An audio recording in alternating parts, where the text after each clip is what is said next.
Good morning, student. Yesterday I was explaining the wholesale trade. Okay. Now we will start about the new topic retail trade. Okay. Retail trade क्या है वो हम पढ़ेंगे आज के topic में. Meaning है when goods are purchase either in small और large quantity from the wholesaler और producer and are sold to the customers as per requirement. It is called retail trade. The retailer is in direct contact with the customers, so he understands their needs. As a result, he tries to provide better service to customers. Thus, retailer is connecting link between the wholesaler and customers in the channel of the distribution of good. Okay. तो हम पहले पढ़ेंगे retailer trade, retail trade के बारे में. Okay. Retail trade के किसे बोलते हैं? ओके. रिटेल ट्रेड डेफिनेशन उसका ऐसे बताया जाता है when goods are purchase either in small और large quantity from the wholesaler और producer and are sold to the customers as per requirement, it is called retail trade. Okay. तो मतलब retail trade वो कहलाता है जब कोई भी पर्सन होलसेलर से प्रोड्यूसर से लार्ज क्वांटिटी मतलब स्मॉल क्वांटिटी में रिक्वायरमेंट है उसके हिसाब से वो उनसे प्रोडक्ट खरीदता है और उससे फिर सामने कस्टमर को उसके रिक्वायरमेंट के बेचता हो तो सेलिंग करता है, तो उसको बोलते हैं रिटेलर. कल हमने yesterday I was explain the कि जनरली कोई भी ट्रेडिंग में 4 पार्ट आते, 4 पार्ट्स इनडायरेक्ट में मतलब 4 पार्ट्स होता है. चेन होती है, मतलब चेन होती है उसकी प्रोड्यूसर, उसके बाद जो कोई भी प्रोडक्ट मैन्युफैक्चरिंग करता है, तैयार करता है, उसको बोलते हैं मैन्युफैक्चर या प्रोड्यूसर. उसके बल्क में खरीदने वाले होता है वो होलसेलर, होलसेलर से खरीदने वाले रिटेलर और रिटेलर से खरीदने वाले कस्टमर या कंज्यूमर. ओके. तो वो सारे रिटेलर्स जो है होलसेलर्स और कस्टमर दोनों के बीच की लिंक कहलाती है. ओके. रिटेलर है वो कस्टमर और होलसेलर और कस्टमर अपनी रिक्वायरमेंट के हिसाब से गुड्स खरीदता है, जैसे उसकी रिक्वायरमेंट हो उसी ज़्यादा चाहिए मतलब शॉप पे रखने के लिए ज़्यादा खरीदेगा और उसको कम चाहिए तो वो कम खरीदेगा. ओके. जैसे उसकी रिक्वायरमेंट हो तो उसके रिक्वायरमेंट के हिसाब से वो रिटेलर होलसेलर से या प्रोड्यूसर से गुड्स खरीदता है और फिर कस्टमर या कंज्यूमर्स को सेलिंग करता है. ओके. कस्टमर को जितना मतलब जितनी रिक्वायरमेंट हो कस्टमर की, जितनी क्वांटिटी के हिसाब से मतलब जैसे कस्टमर को वो सेलिंग करेगा. मतलब रिटेलर डायरेक्ट कस्टमर के कांटेक्ट में होता है और वो कस्टमर की मतलब नीड मतलब उसकी ज़रूरियात समझता है. रिटेलर के कांटेक्ट में आते हैं कस्टमर, मतलब कोई भी चीज़ हम कर दे परचेज करते हैं तो वो होलसेलर के पास के प्रोड्यूसर के पास नहीं जाते, हम रिटेलर शॉप में जाते हैं क्योंकि हमारे लिए पर्सन कौन होता है जिससे हम सामान मतलब बाई कर सकते हैं, परचेज कर सकते हैं जो गुड्स है वो. तो वो रिटेलर कस्टमर के लिए बहुत ज़्यादा इम्पोर्टेंट है और रिटेलर और होलसेलर वो लिंक कहलाता है. ओके. अब रिटेलर की सर्विसेज देखेंगे. Services of retailer to wholesaler and producer को, है ना. होलसेलर या प्रोड्यूसर को क्या सर्विस देखा पॉइंट है यहाँ पे, services of wholesaler and producer. Okay. First है इंफॉर्मेशन अबाउट मार. A retailer understands the demand for the goods customers and taste, performance, etc. as he in direct contact with the customers. Thus, he supply these informations to producer through wholesaler. Okay.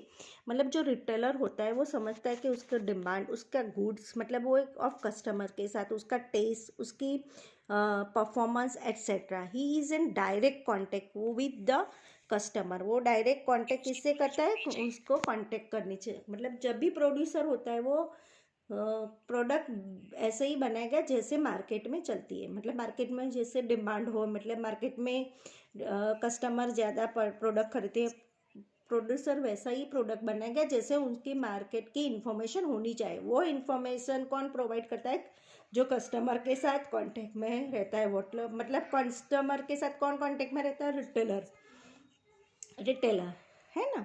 तो retailer सारी मतलब कंटिन्यूटली वो customer के साथ contact में रहता है. उसका टेस्ट क्या है, उसका प्रेफरेंस क्या है, उसका ज़्यादा कौन सी चीज़ से खरीदते हैं, उसके डिमांड क्या है, तो वो सारी चीज़ें एज अ कस्टमर कोई शॉपकीपर को बोल सकता है मुझे ये प्रोडक्ट थोड़ा चेंज करो, मतलब पहले वाला प्रोडक्ट बहुत अच्छा था।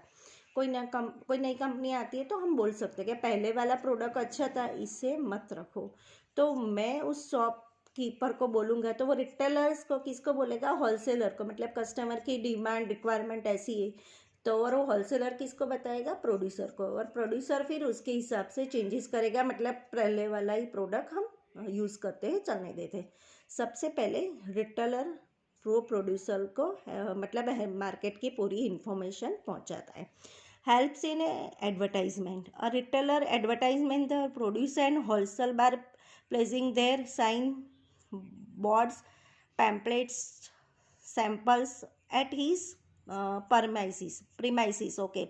मतलब उसके रिटेलर के पास बाहर बोर्ड लगवाना, मतलब एडवर्टाइज करना, प्रोड्यूसर की बेचना, मतलब प्लेसिंग द साइन बोर्ड लगाना, पैम्पलेट देना, सैंपल देना, वो काम कौन करेगा, रिटेलर करेगा, जो उसकी प्रीमाइसिस पे करेगा, उसकी जगह पे। मैं मतलब प्रोड्यूसर जितनी एडवर्टाइज नहीं करता जितना रिटेलर करता है। अगर रिटेलर को कोई कस्टमर को बोलेगा कि ये बहुत अच्छा है, ये परचेज करेगा, मतलब ये परचेज करो बहुत अच्छा है, तो मतलब जो रिटेलर ये कस्टमर को प्रोडक्ट खरीदने के लायक है, तो एक बार खरीद को देखो तो कस्टमर को अच्छा लग गया तो वो कस्टमर दूसरे कस्टमर को बोलेगा कि ये बहुत प्रोडक्ट अच्छी है। तो ये सारी एडवर्टाइजमेंट, मेन एडवर्टाइजमेंट किसके हाथ में होती है, रिटेलर के हाथ में होती है ओके। वो होलसेलर को और प्रोड्यूसर को हेल्प देता है। फिर उसके बाद है इंक्रीज इन क्रेडिटेबिलिटी, मतलब a retailer sells the goods to the customers by purchasing from the producers और wholesaler, providing providing better quality goods at a reasonable price. As a result his credibility increase in market okay। मतलब जब भी कोई भी increase करना होता है, best service देता है, अच्छी क्वालिटी दे रहा है, मिनिमम प्राइस में दे रहा है, तो कस्टमर खुश होगा। ये मैंने ये शॉप से इतनी सारी चीज़ें खरीदी तो मुझे क्वालिटी अच्छी मिलती है, प्राइस भी अच्छी मिलती है, कस्टमर खुश हो रहा है, तो उसको शॉपकीपर का मतलब रिटेलर का नाम तो होगा ही, उसके साथ साथ उस होलसेलर का भी, प्रोड्यूसर का भी काम होगा कि उसका भी नाम होगा okay.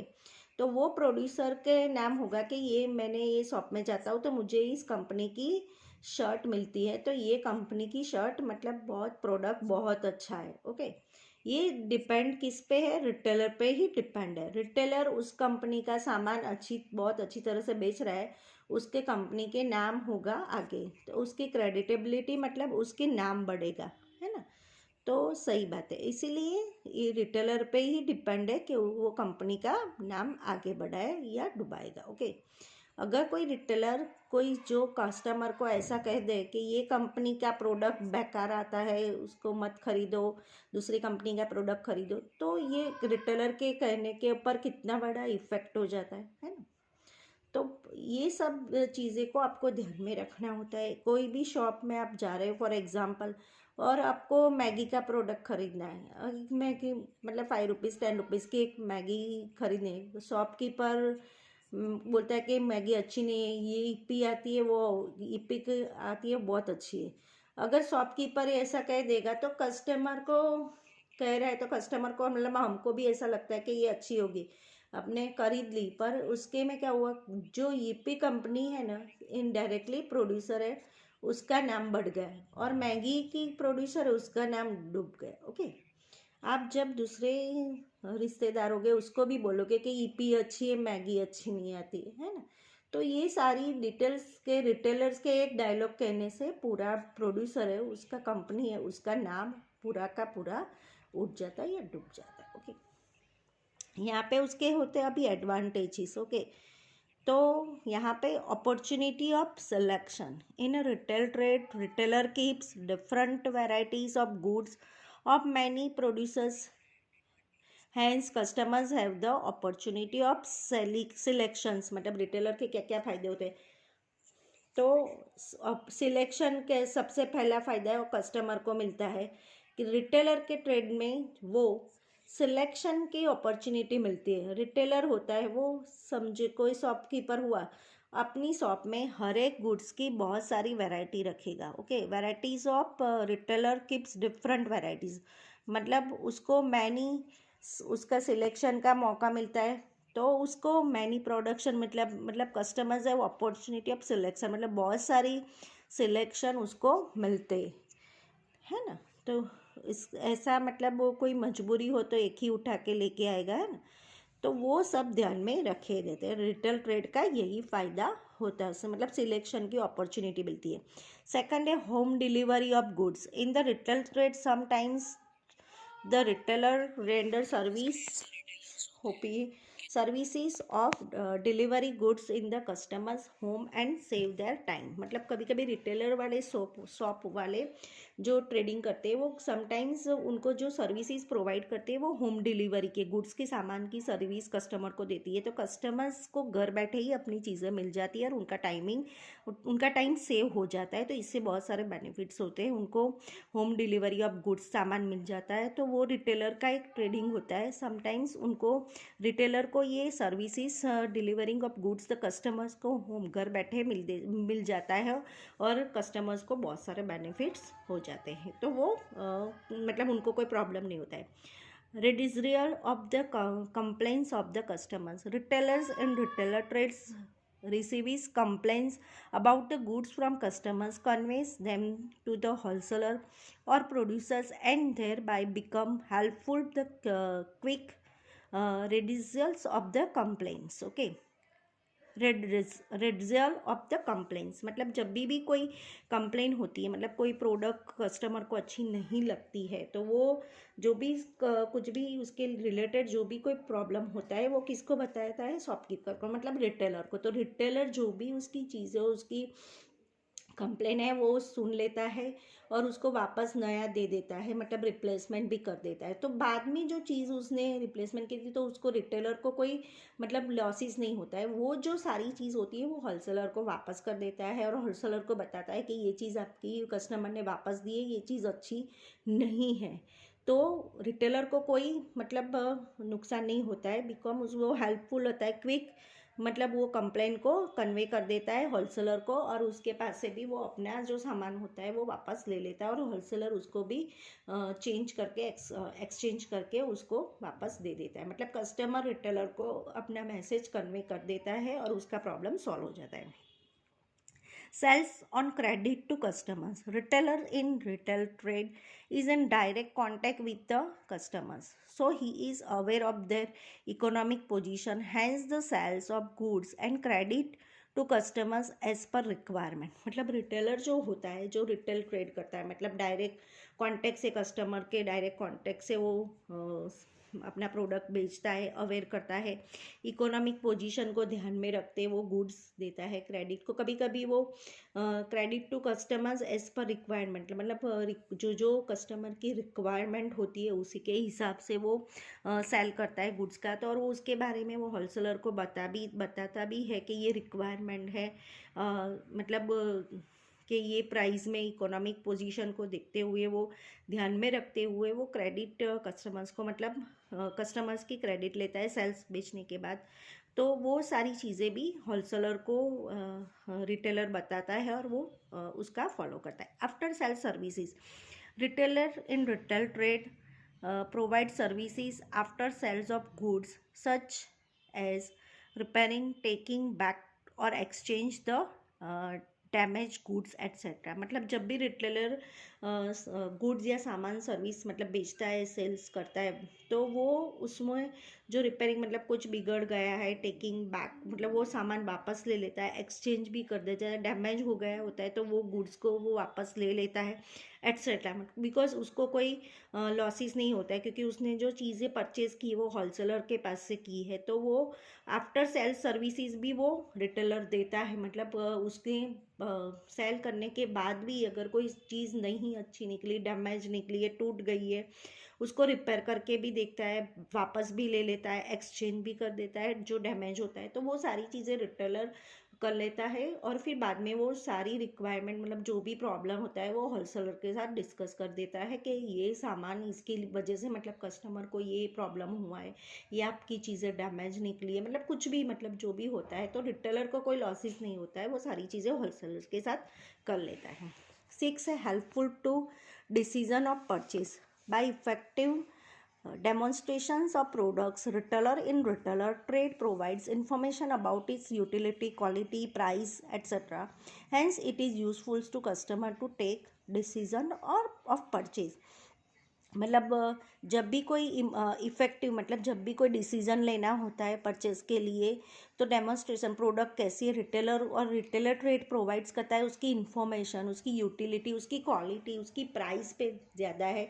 It is useful to customer to take decision of purchase, मतलब तब उसको मतलब परचेज करना होता है वो कस्टमर ज़्यादा ध्यान में लेता है, मतलब टेक डिसीजन भी ले लेता है कि परचेज करने के लिए उसको इन्फॉर्मेशन देता है अबाउट में कि ये क्वालिटी अच्छी है, ये प्राइस बराबर है, ये यूटिलिटी है, सारी चीज़ें रिटेलर उसको बताता है, उसको प्रोवाइड्स करता है, देन उसको यूज़फुल होता है तो कस्टमर वो डिसीज़न परचेज करने के लिए लेता है, मतलब उसको कन्विंस करता है कि ये चीज़ अच्छी है, आपको कोई प्रॉब्लम नहीं होगा, सामान अच्छा है, गुड्स अच्छा है। तो ये सारी चीज़ें उसको हेल्पफुल होती है डिसीजन ऑफ परचेज, मतलब जब रिटेलर कस्टमर को बताता है, मतलब कस्टमर्स को कन्विंस करता है। Freedom from the storage of goods, a retailer in retail trade supplies the goods to customer whenever it is needed as per requirement. As the result customers get freedom from the storage of goods, मतलब जब भी कोई retail trade supplies करता है मतलब goods सामान को customer को, जब उनको ज़रूरत होती है, नीड पर रिक्वायरमेंट जितनी ज़रूरत होती है उसके हिसाब से, एंड उसको रिजल्ट कस्टमर्स गेट फ्रीडम, मतलब कस्टमर भी फ्री हो जाता है, उनको स्टोरेज ऑफ गुड्स मतलब फ्रॉम द फ्रीडम हो जाती है गुड्स को स्टोरेज करने के लिए। ओके, लास्ट है गाइडेंस और टू customer.